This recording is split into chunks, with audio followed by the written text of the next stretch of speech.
My name is the Canon Lisa. I am a board member, but I'm also the chairperson of the Theological Dialogue Commission. I'm Basubandhu. I serve as Interfaith Manager for the Arizona Faith Network. My name's Reverend Katie Sexton-Wood. I serve as Executive Director of the Arizona Faith Network. I'm also an ordained pastor in the Christian Church Disciples of Christ. Billy Fithen. I'm President of the Board of Directors for Arizona Faith Network. I also represent the United Methodist Denomination Desert Southwest Conference, where I'm Director of Justice and Outreach for the conference. My name is Nicola Menta, and I'm a member of the Board of Directors of AFN. I'm a member of the Baha'i Faith community. I live in Scottsdale, but Baha'is are considering themselves to be world citizens, and we see the entire world as one human family.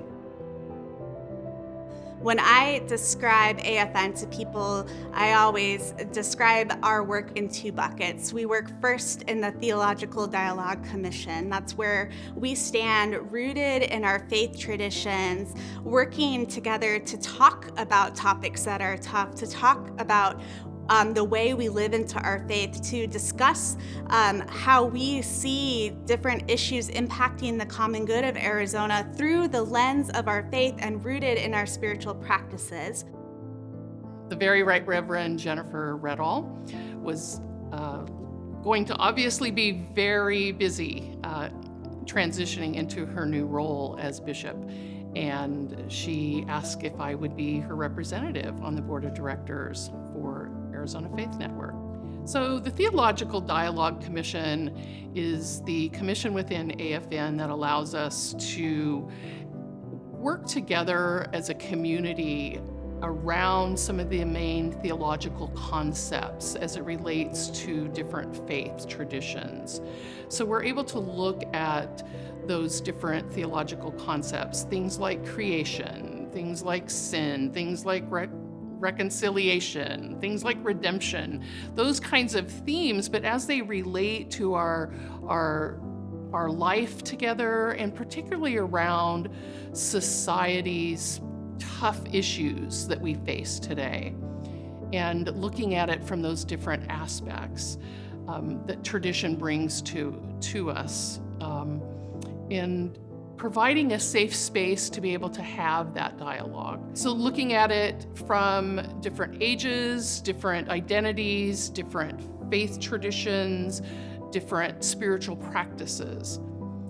The second victory, of course, is the attendance at the Parliament of World Religions, which Arizona Faith Network had a strong showing, and we had a full panel of representatives from Arizona. It's difficult to have a full panel of people from the same place to go halfway across a continent and to represent, and AFN really did that this year, and hopefully again in the future. Within the Theological Dialogue Commission, we have various components or committees, so to speak, within the TD or Theological Dialogue Group.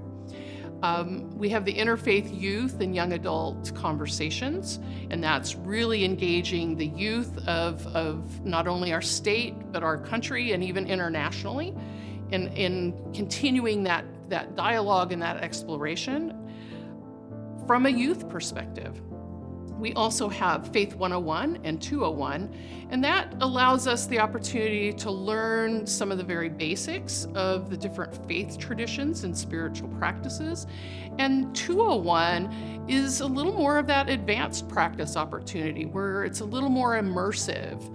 And we've done activities, for instance, recently around our Faith 201, kind of that advanced look at Judaism. And so we got to spend a day with three rabbis as we received really a very comprehensive perspective of High Holy Days, and actually got to participate in some activities, kind of immerse ourselves in some of those activities that are conducted during High Holy Days. We also have, and looking for this year, upcoming year, to kick off the Know Your Neighbor. That's will be an opportunity for faith leaders in different parts of the valley, in different communities within the valley, to come together at the table and to be able to address really neighborhood issues, and look at how combining different resources within that neighborhood can help support any of the challenges that are going on. Champion some of the resources, but also championing opportunities to bring in additional resources to meet those particular neighborhood or community needs. So when I became involved in the Arizona Faith Network, I started with the Theological Dialogue Commission, and I've been part of that group since then. And it's a wonderful group of people who are all dedicated to the betterment of humanity, and also sharing the theological and frameworks, understanding wise from the texts, and also from the various traditions in each faith and religious community to support the work of AFN. So one of the things that really was incredible throughout that process was the development of white papers and other documents and other collaborations which would support, for example, the social justice mission of AFN or some of the other areas, focus areas.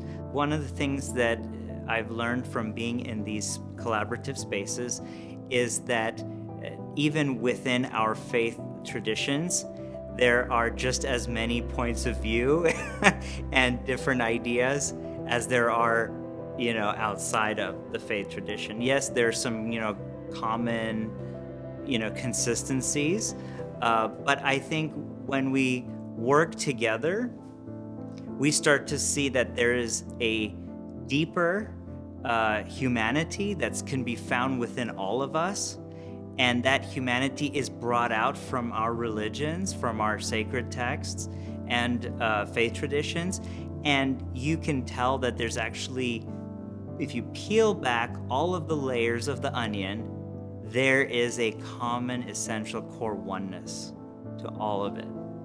And the other area that I think we've done great work in is our race amity and race unity work. This is related both to theological dialogue and to social justice. They're fully in line, and in line with the work of the international community.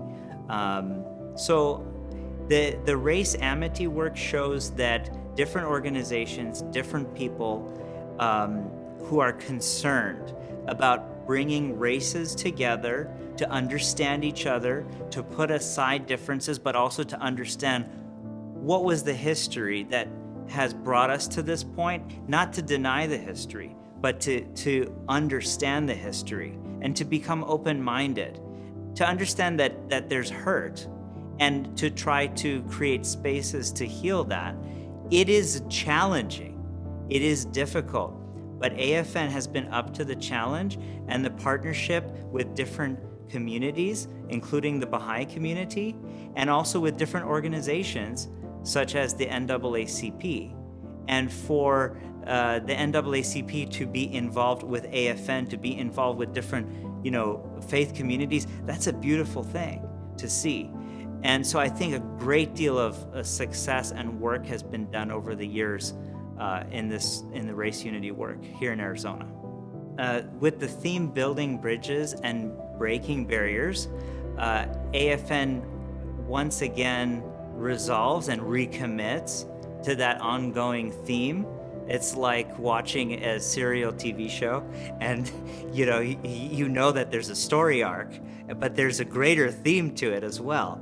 And for AFN is definitely showing that commitment, and this year is going to be amazing. If last year was any indication of it, this next year it's going to have great new horizons.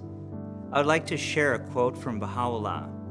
The well-being of mankind, its peace and security, are unattainable unless and until its unity is firmly established? I think for me, it's the opportunity to really learn more about the people of our Creator, our shared Creator, and to know more about the Creator through the eyes of the world's people and how the world's people celebrate and worship and pray to and practice within a creator, a God, a deity, a divine being. So for me, I get to know more about my own beliefs in God and in creation through knowing the variety of God's people on this earth. So if you're interested in any of these types of opportunities to be able to share your lived experience through your faith experience, I really encourage you to check us out. First, attend one of our offerings. Attend one of our Faith 101 sessions. Come to one of our more immersive type of experiences with a Faith 201. Sit in on a Know Your Neighbor in the upcoming year. Join in at one of the Interfaith Youth Dialogues, or join us in our Interfaith Dialogue book studies. So please, we welcome you at any time. Join us at any level of participation that you would like to. And certainly, if you're somebody that has some great ideas, absolutely, we need that. We're going into planning this year and looking at what other new types of opportunities for sharing our theological dialogue together.